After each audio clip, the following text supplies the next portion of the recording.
Hi, my name's Ian Mott and I'm the owner of the Motley Brew, and today we're making an instructional video on how easy it is to make beer at home. In front of us here we have our starter kit on all the equipment that you need to make beer at home, and I'm just going to show you how all the equipment works and what you need to do. The first thing we need to do is we need to heat our pouch. In here we have malt extract. Malt extract is the sugar that comes from malt barley, and it also has hop oils which give you your bitterness and your flavour. So we're going to place this in our bowl, and we're going to add a kettle of hot water in around it, and basically what this will do is it will turn it from a solid into a liquid, and then we'll pour it into our fermenter. While we're doing this, the equipment needs to be sterilised. So we have a bucket here of lukewarm water, and we're going to add our steriliser. Our steriliser is VWP, and it's a cleaner steriliser.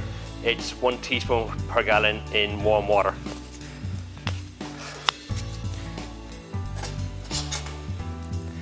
Now everything has to be sterilised. It's very important that you sterilise all your equipment. Once you sterilise your equipment, you need to rinse it with cold water afterwards. So we're going to clean our airlock, our mixing paddle, our siphon tube, the hydrometer and trial jar. You can clean them if you want to, but they won't be going into the fermenter, so it's not essential. So we simply make sure everything is coated in the steriliser. Just place it down here for a second.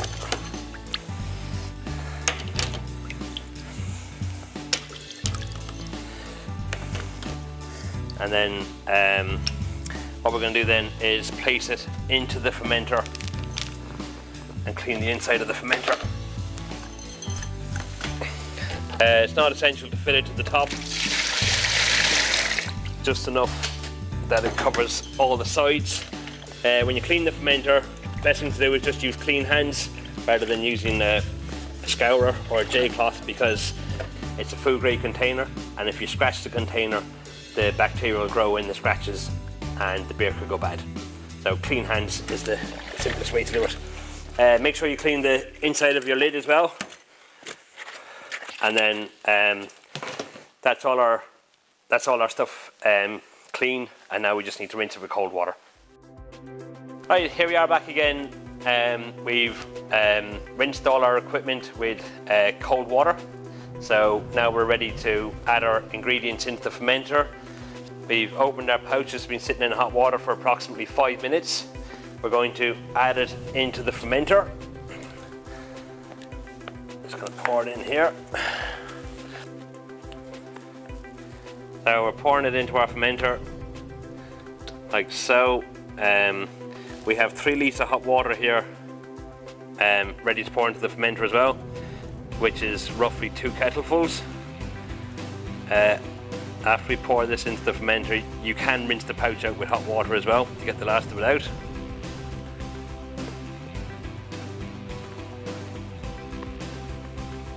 Okay, so we poured our ingredients in now. We're going to rinse it out with a little bit of hot water, obviously being careful because it is boiling hot water.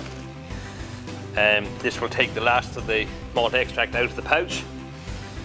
We just pour it in like so.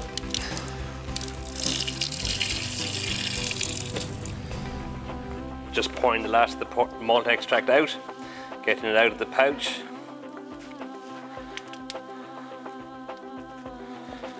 I think that's about it.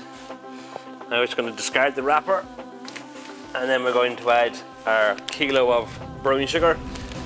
Brewing sugar is dextrose monohydrate, which is basically corn sugar. So we're pouring this into the fermenter. like so. Discarding the wrapper, and then we're going to pour 3 litres of boiling hot water into the fermenter.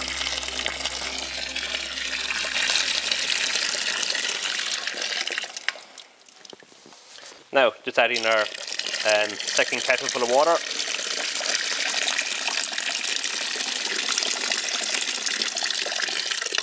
That's the last of our water poured into the fermenter. Now we're going to dissolve it with our sterilised mixing paddle. Keep stirring it until all the ingredients are dissolved.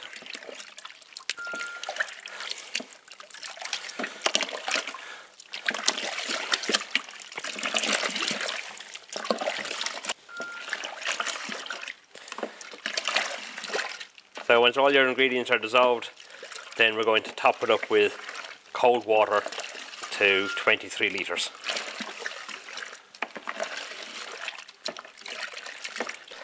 Now that we've dissolved all our ingredients in the hot water, we're going to top it up to 23 litres here with cold water. So just need to go and get some cold water. Okay, now we're topping up our fermenter with cold water. As I said before, we're topping it up to 23 litres, which you can see here on the graduation strip, 23 litres.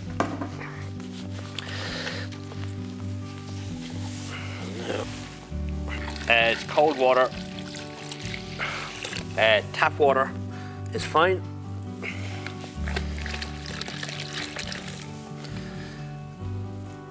And there we are, 23 litres. Right, so to check the possible strength of our beer, we need to take a hydrometer reading. We do this with our siphon tube. So you place it into the fermenter, you suck on it, and then pour it directly into your siphon tube, like so.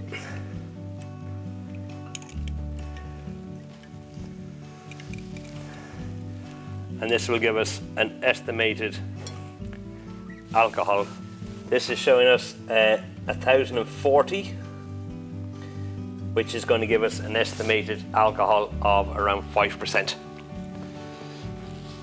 Now that we've taken our hydrometer reading, we can discard the siphon tube for the moment. You need to check your temperature. You can see here it's between 20 and 22, which is perfect for pitching your yeast.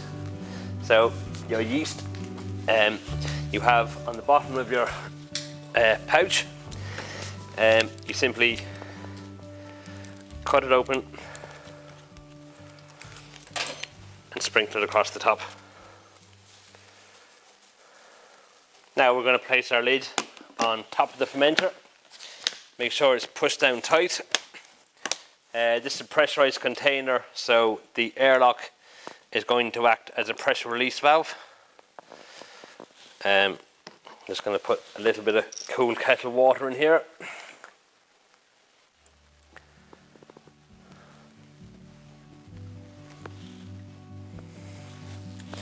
Now basically what's happening in the fermenter is yeast is turning sugar into alcohol. When yeast turns sugar into alcohol, it creates CO2.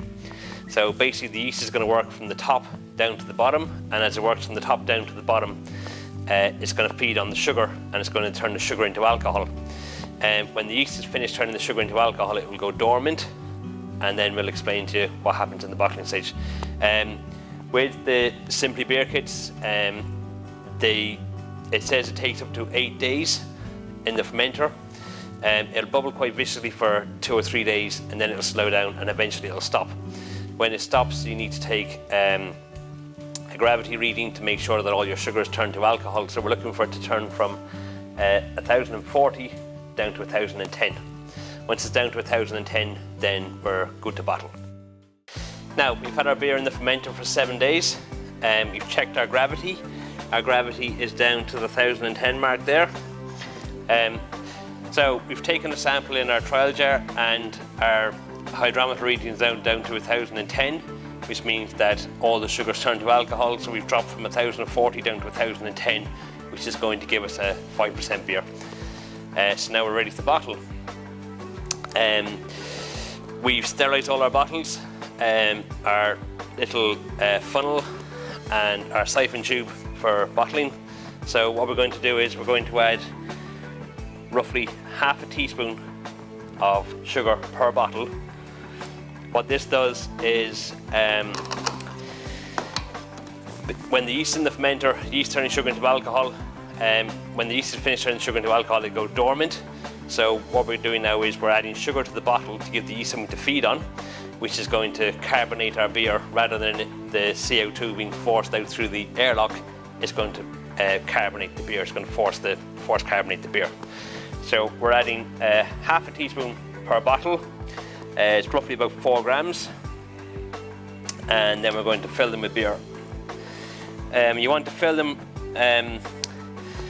roughly from about an inch from the top. You'll see a little ridge on the bottle here, and you want to fill just above that ridge, about an inch from the top, which is fine.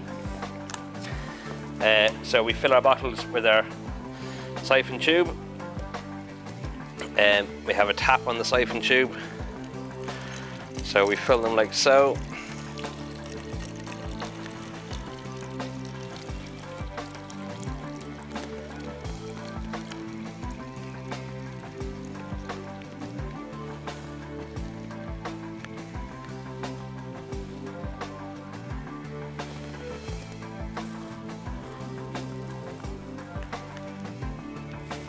You can get a little bit of foam in the bottle sometimes.